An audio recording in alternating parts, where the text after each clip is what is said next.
সময়টা কখন ঠিক মনে নেই, তখন প্রথম আলোর সাথে নকশা আসতো আর সেটাতে প্রথম আমি এই রসমালাই রেসিপিটা দেখি আর প্রথম বানানোতেই সাকসেস। তখন থেকে আলহামদুলিল্লাহ বাসায় বানিয়েই খাওয়া হয়।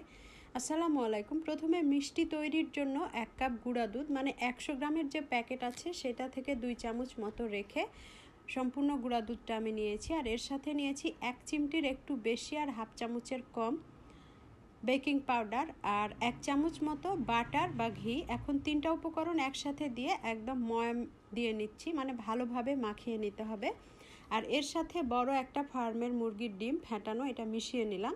এখন আমার কাছে মনে হয়েছে যে ডোটা একটু নরম, তাই আগের যে 2 চামচ দুধ সেভ করে রেখেছিলাম সেটা মিশিয়ে দিলাম। আর এখন ভালোভাবে পরিষ্কার করে নিচ্ছি, কারণ হাতে আর প্লেটে বেশ অনেকগুলোই লেগে আছে। এই ডোটা একটু স্টিকি হয়, পরে অবশ্য এটা ঠিক হয়ে যায়। তো আমি ভালোভাবে মুছে একদম পরিষ্কার করে নিচ্ছি।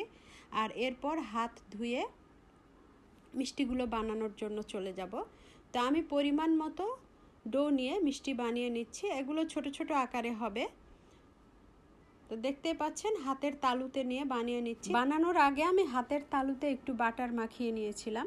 এখন সবগুলো মিষ্টি একইভাবে বানিয়ে নিচ্ছি। আর এদিকে কড়াইয়ে হাফ লিটার পরিমাণ দুধ দিয়ে দিচ্ছি। আর এই দুধটা দিয়েই মালাইটা তৈরি করে নিব।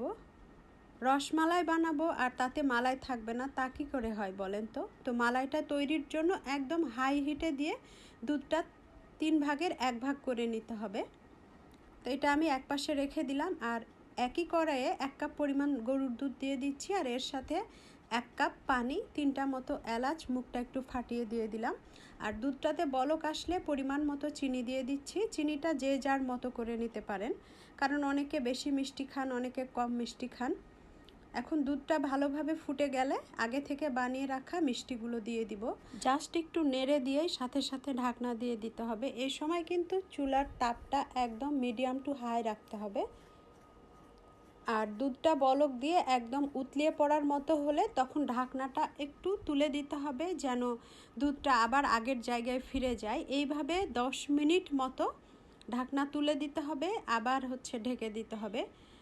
এই টিপসটা কিন্তু অনেক সাবধানতার সাথে করতে হবে, কারণ এটার উপরে ডিপেন্ড করবে যে আপনার রসমালাইগুলো কেমন হবে।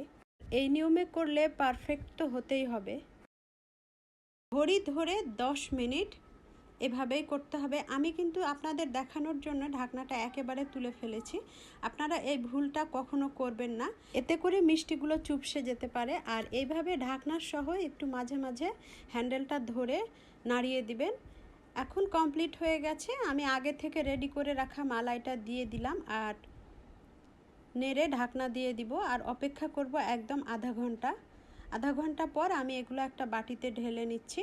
প্রথমে আমি মিষ্টিগুলো হালকা হাতে তুলে নিয়ে পরে মালাইটা দিয়ে দিলাম। তো তৈরি হয়ে গেল রসমালাই।